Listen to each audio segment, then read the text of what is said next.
Yo, what is up, everyone? It is The Beast. Welcome back to the channel, The Beast On. If you see this face, if you hear my voice, subscribe to the channel down there.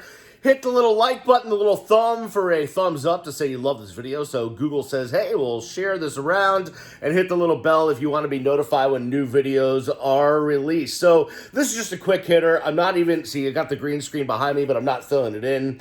I just wanted to touch on something, and I'm recording this on Thursday, March 18th. Damn, it's March 18th already. How about that? Did you have a good St. Patty's Day?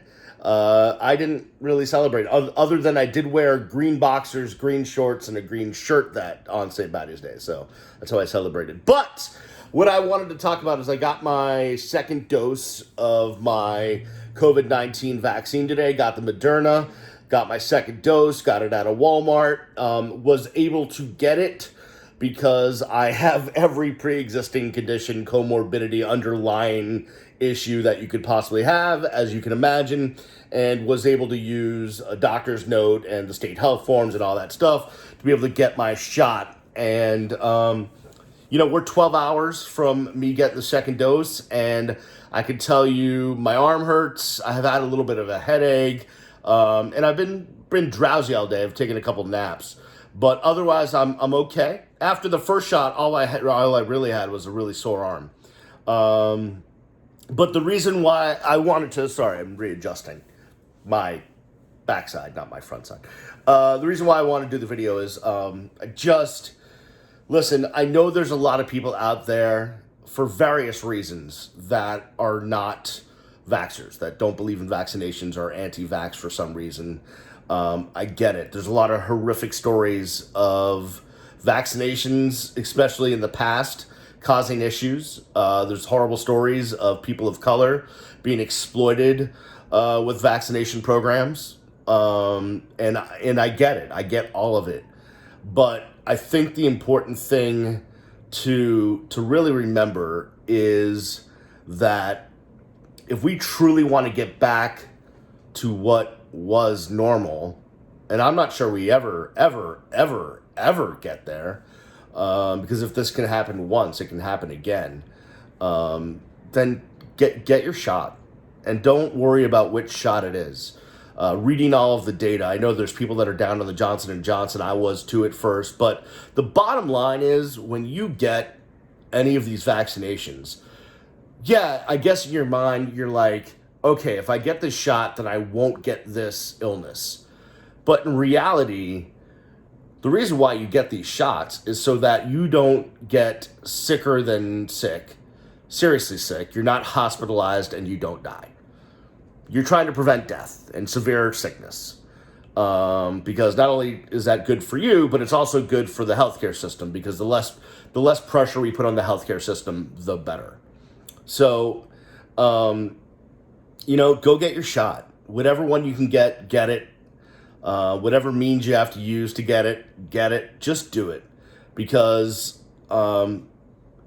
just listen, the percent of serious reactions to these shots is like let me get this right. It's like 0.11%, if that makes sense. So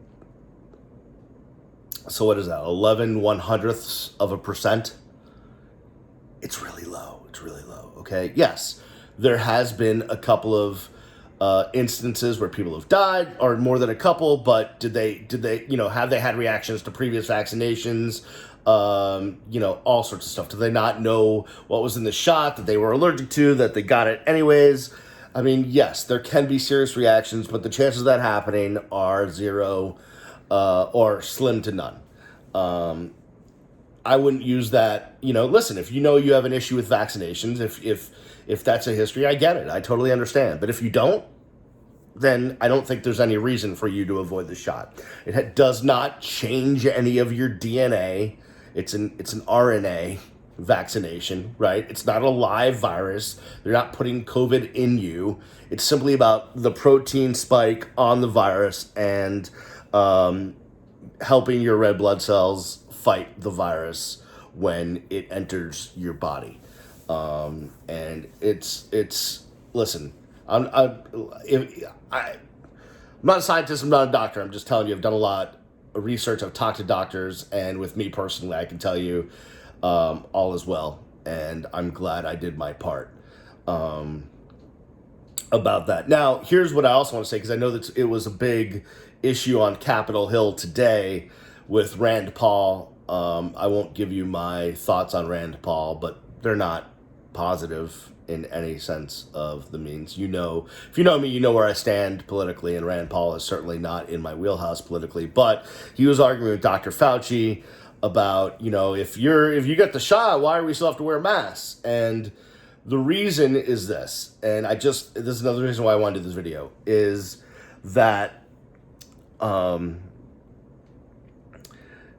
there's a bunch of variants out there, right? We've all heard of these variants. There's the South African variant. There was the English variant, which is prevalent here now. Brazilian variant. There's a bunch of variants. And the variants are,